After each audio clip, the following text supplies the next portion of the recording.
anything and everything in Krishna's service. So that's the secret. Do we have any questions?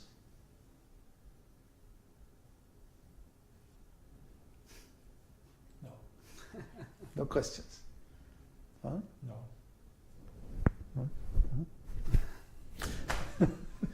Is there a tradition that sannyasis can't use fire? Mike. Yeah. Did you hear that? No, take the mic.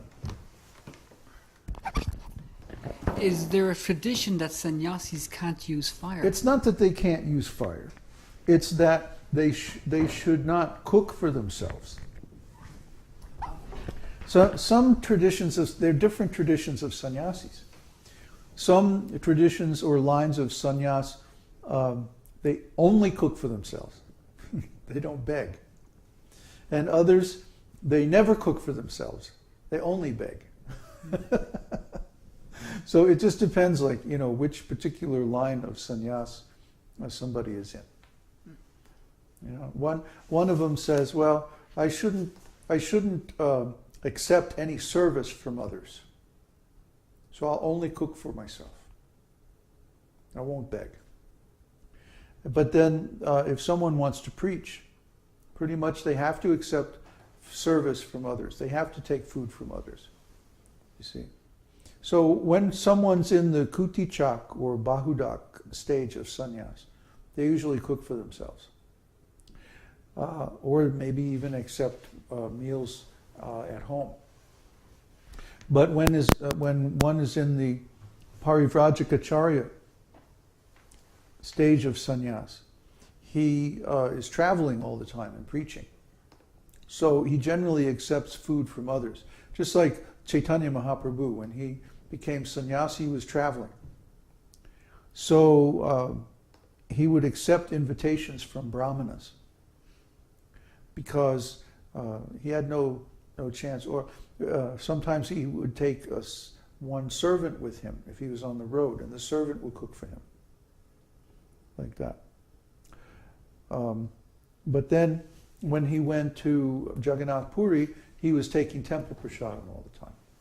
There was no need to cook, either him or his servants. They were simply relishing devotional service to Krishna without a break. So our sannyas in our line is you just do whatever's practical. When I was living alone in the woods, I cooked for myself. When I was living at home, I cooked for myself. Well, when I was traveling or in temples, I just ate temple prasadam. Now I eat the prasadam that you guys prepared. It's very nice. You should come and taste it. It's really good.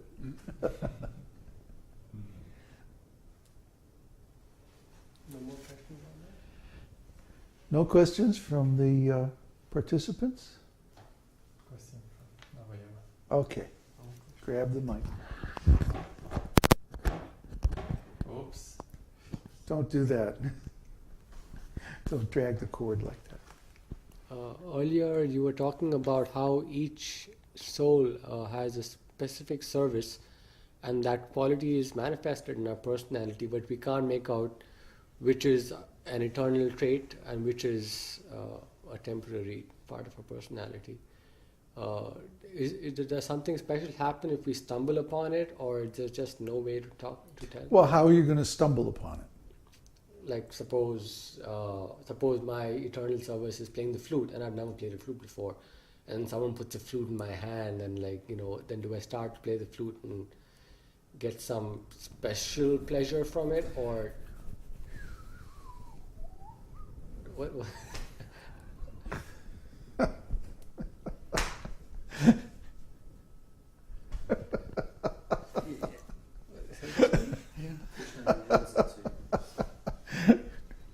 So you're always trying to figure things out, and you just can't figure this stuff out.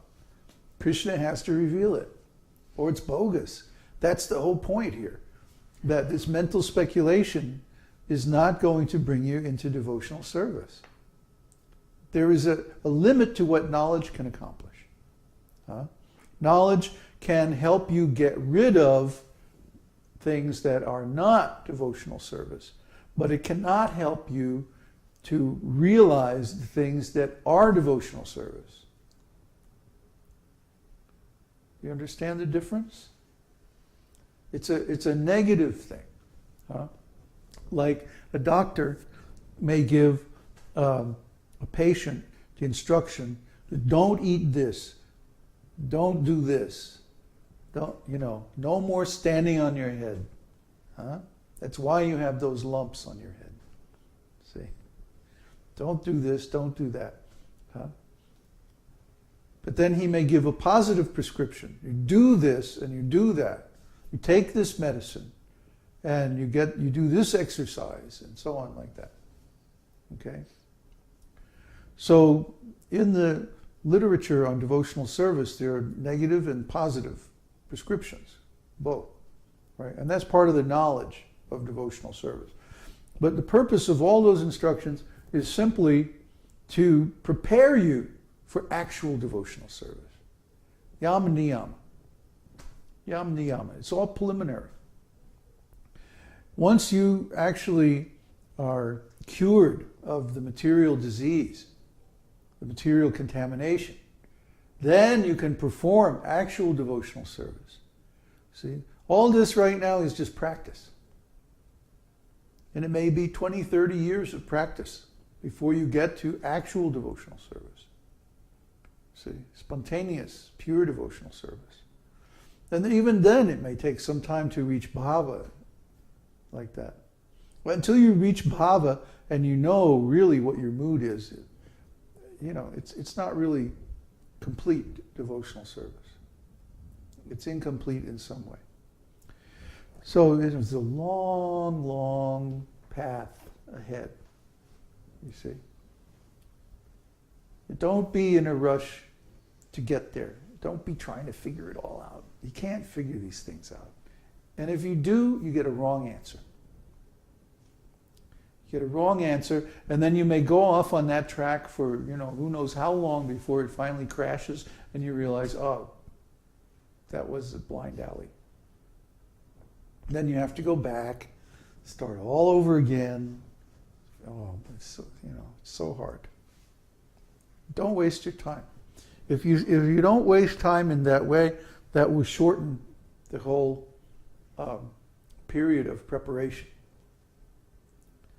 If you wait, you can waste. I know devotees. Remember 2 or 3 years ago there was this question from a devotee. I've been chanting for 20, 25 years, and I feel like I haven't made any advancement. Oh, how terrible! I mean, really, that's so horrible.